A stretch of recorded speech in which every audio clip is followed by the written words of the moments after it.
Assalamualaikum warahmatullahi wabarakatuh. Kali ini saya akan menyampaikan materi tentang pentingnya keamanan. Rekam medis pasien mengandung informasi sensitif yang sangat penting untuk menjaga kesehatan dan keselamatan pasien. Menjaga kerahasiaan dan integritas data rekam medis adalah tanggung jawab kritis bagi setiap provider layanan kesehatan. Isi rekam medis dan jenis-jenis data. Yang pertama, rekam medis adalah kumpulan informasi tentang kondisi kesehatan, riwayat pengobatan, dan perawatan pasien dan disimpan di fasilitas pelayanan kesehatan.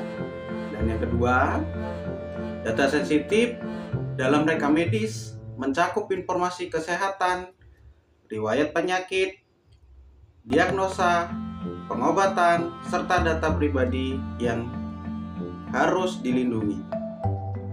Yang paling penting adalah yang ketiga, kerahasiaan data rekam medis sangat penting untuk menjaga privasi pasien dan menjaga penyalahgunaan informasi. Peraturan dan undang-undang terkait keamanan data rekam medis. Yang pertama,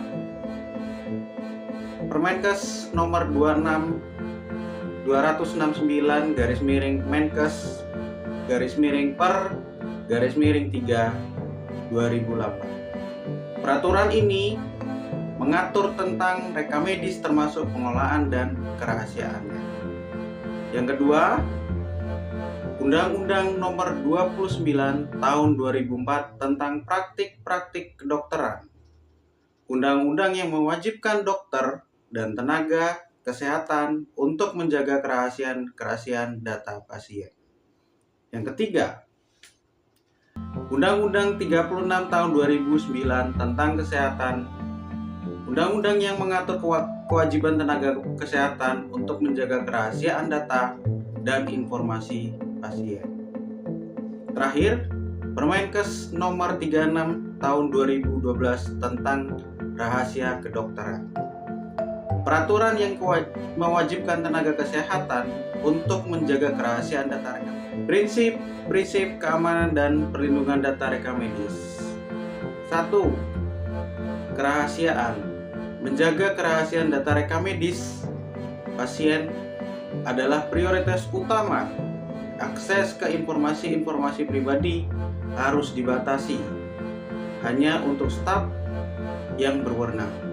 Jadi guys, diingat lagi, data yang harus kalian miliki itu bersifat rahasia. Staf hanya bisa diakses oleh staf yang berwenang.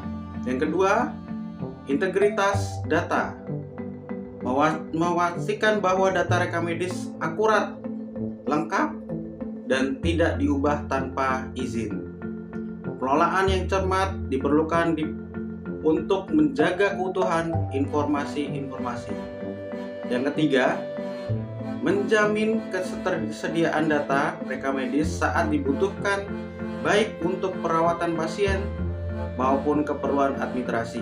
Sistem backup dan pemulihan yang andal sangat-sangat penting. Keempat, akuntabilitas. Menetapkan prosedur untuk melacak akses modifikasi dan pengungkapan data rekam medis. Hal ini memungkinkan pertanggungjawaban atas tindakan yang dilakukan. Nah guys, perhatikan untuk yang identifikasi ancaman dan risiko keamanan data rekam medis, banyak sekali ancaman-ancaman, diantaranya adalah internal, yang kedua adalah eksternal, yang ketiga adalah risiko terkait regulasi, risiko reputasi. Baik, saya akan menjelaskan tentang ancaman internal. Yang pertama adalah ancaman internal. Ancaman internal seperti kesalahan manusia, biasanya guys dilakukan oleh human error. Penyalahgunaan hak akses dan pencurian perangkat dapat membahayakan kerahasiaan dan integritas data rekam medis pasien. Kedua, serangan cyber seperti peretas, malware, dan peretasan sistem dapat mengakibatkan kebocoran data atau gangguan layanan yang dapat membahayakan privasi pasien. Ketiga, risiko terkait regulasi.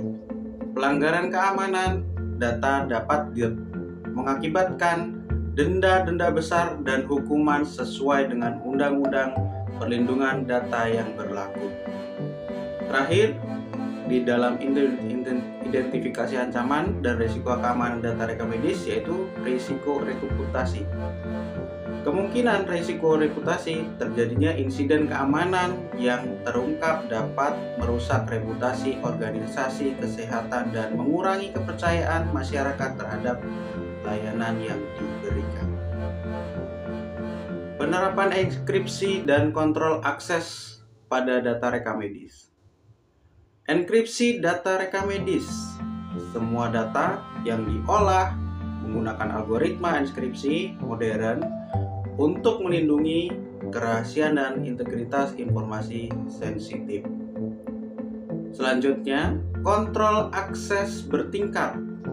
Akses data rekam medis harus dikontrol melalui sistem otoritas berjenjang berdasarkan peran dan tanggung jawab pengguna. Selanjutnya, pengamanan saluran transmisi. Pengiriman data rekam medis harus melalui saluran yang aman. Ingat, data yang harus dikirimkan adalah saluran yang aman, seperti jaringan virtual pribadi atau VPN, atau protokol HTTPS untuk mencegah intersepsi. Nah, berikutnya guys, untuk proses backup dan pemulihan data rekam medis, strategi yang paling cukup untuk digunakan yaitulah strategi backup data. Menerapkan sistem backup data secara berkala. Selanjutnya adalah salinan cadangan. Biasanya data yang digunakan itu memiliki data cadangan, menyimpan salinan data di lokasi terpisah untuk keamanan. Selanjutnya, pemulihan data. Memastikan prosedur pemulihan data yang cepat dan efektif. Keamanan data rekam medis sangat penting untuk menjaga kerahasiaan dan integritas informasi pasien.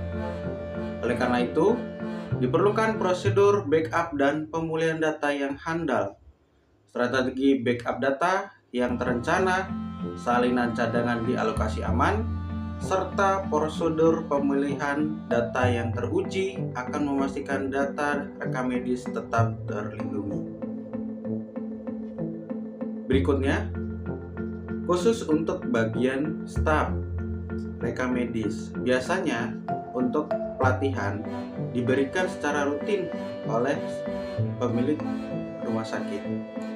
Biasanya pelatihan dan kesadaran staf terkait keamanan data rekam medis biasa diberikan berkala, ada kesadaran diri dan bertukar informasi. Pelatihan berkala, staf rumah sakit harus menjalin pelatihan keamanan data rekam medis secara berkala untuk memastikan mereka tetap memahami prosedur-prosedur dan kebijakan yang berlaku. Yang kedua, meningkatkan kesadaran. Selain pelatihan, rumah sakit juga perlu menyelenggarakan kampanye dan sesi edukasi untuk meningkatkan kesadaran staf-staf tentang penting menjaga kerahasiaan dan keamanan data pasien. Terakhir, berbagi informasi. Staf harus didorong untuk saling berbagi informasi dan pembelajaran terkait insiden keamanan, sehingga dapat membantu meningkatkan kesiapsiagaan seluruh organisasi. Berikut adalah audit dan pemantauan keamanan data rekam medis.